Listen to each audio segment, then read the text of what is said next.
Culture Forum is not an usual biennial meeting. President Juncker has accepted our proposal to dedicate 2018 as the European Year of Cultural Heritage. I propose to dedicate the first European year to the memory of Khaled al-Assad, the extraordinary Syrian archaeologist assassinated by Daesh terrorists while trying to protect his Palmyra.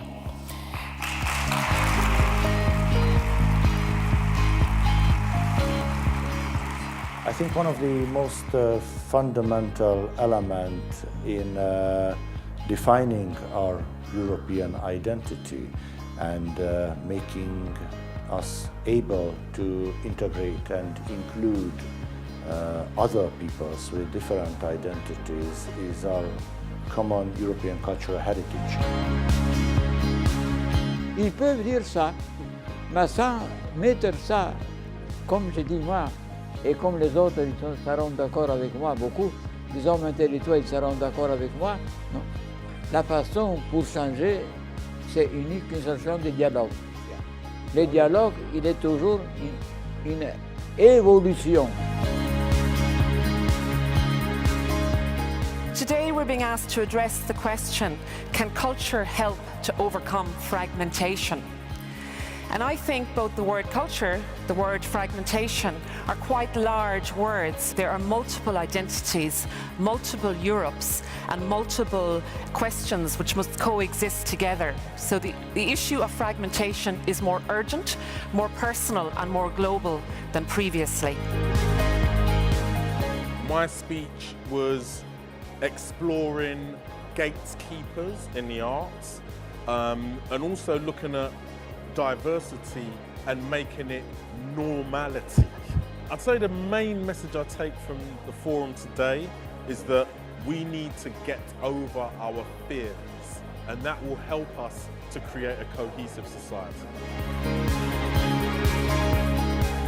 My speech was about the importance of education, formal and informal, and about Unicult 2020 program, which was part of Rijeka's nomination to become a European Capital of Culture.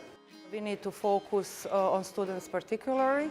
Our Erasmus generation, I believe that they are the one who needs to create programs for our future.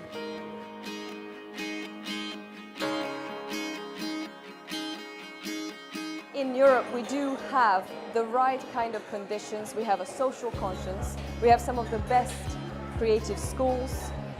We export intelligence all over the world.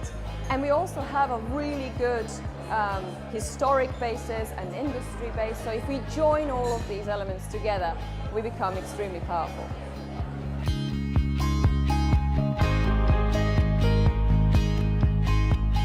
Europe cannot make a difference in the field of education, of culture and of youth. I think it's important to change the state of mind. It's not only about funding, it's really about changing the priorities.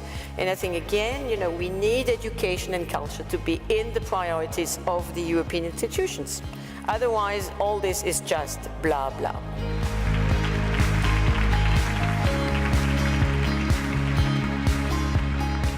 For me, what was most interesting was that both the plenary sessions, the morning and the afternoon, although they were talking about different things, one was talking about culture and diversity and the other was talking about culture and the economy, they both came back to the same thing, which was that part of the solution that culture can provide is by bringing people together and to help them think about things in different ways.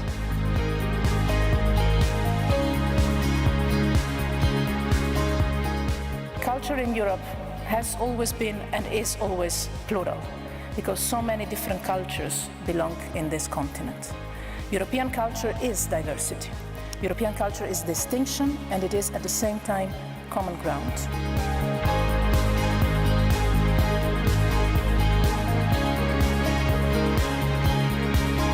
We must build a Europe where talent and creativity is encouraged and promoted. It's through new talents and creative and innovative ideas that we can relaunch the European project and promote economic growth.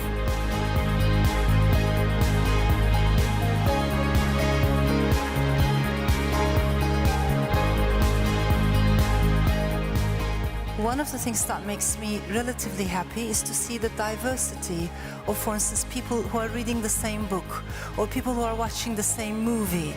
There is still potential for diversity in art and literature. When we are alone in our inner space, relatively we become more open to the voices of the universe and we remember our common humanity.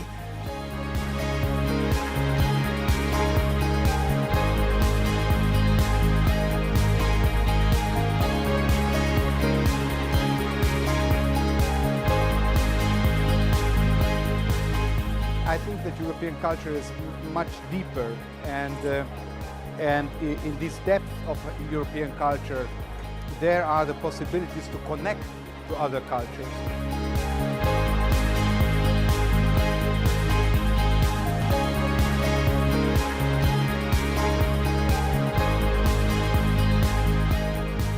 Each of the member states of the European Union and Europe as such is a cultural superpower.